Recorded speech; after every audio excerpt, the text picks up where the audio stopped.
में जब मायके जाती थी तो लोग तंज करते हुए पूछते, आ गई 420 बहू। बच्चे स्कूल जाते तो पीछे से आवाज आती, आ गया भाई 420। स्कूल से लेके कॉलेज तक अगर हर कोई जो मुझे जानता है तो मुझे जानता है कि मैं 420 पापड़ वाली की बेटी हूँ। शुरू में जब 420 से चिढ़ाते थे लोग तो बहुत बुरा लगता था, ऐसा मन करता था कि इनको मारो या कुछ करो।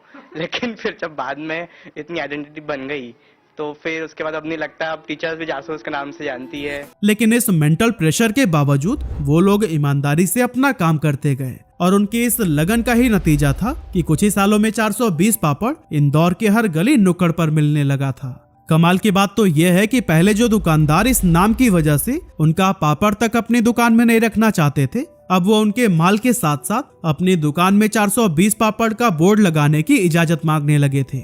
शुरुआत में तो उनका घर ही एक छोटा सा फैक्ट्री बना हुआ था जहां परिवार की महिलाएं दिन रात मिलकर पापड़ बनाती थीं।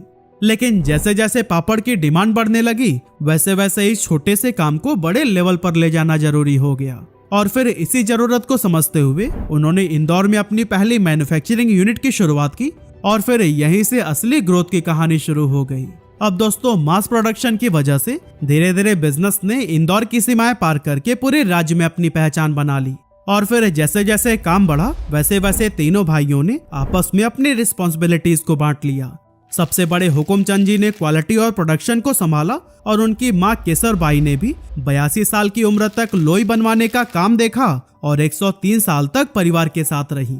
दूसरे नंबर के भाई कैलाश चंद जी ने लोकल मार्केट और डिस्ट्रीब्यूटर्स को मैनेज करना शुरू किया ताकि प्रोडक्ट सही समय पर सही जगह पहुंचे। सबसे छोटे भाई प्रकाश चंद जी को बिजनेस का अच्छा नॉलेज था, इसीलिए उन्हें बाहर के बाजारों में एक्सपेंशन की जिम्मेदारी दी गई।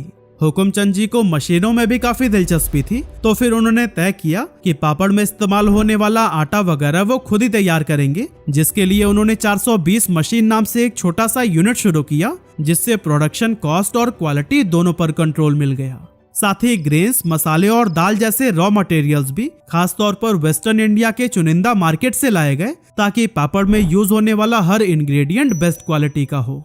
और फिर जैसे जैसे बिजनेस बढ़ता गया वैसे वैसे अगली पीढ़ी के बच्चे भी इसमें शामिल होने लगे।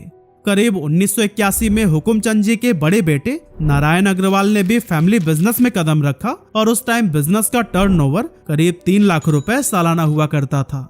हालांकि परिवार चाहता था कि पहले नारायण जी अपनी पढ़ाई पूरी कर लें, लेकिन फिर नारायण जी ने इसका एक दमदार सलूशन निकाला, दिन में बिजनेस और रात में पढ़ाई। जी हाँ, नारायण अग्रवाल ने नाइट कॉलेज में एडमिशन लिया था ताकि दिन भर वो फैक्ट्री में काम कर सकें और रात में कॉलेज की क्लासेस अटेंड कर पाएं। और दोस्तों, उनके इस डेडिकेशन ने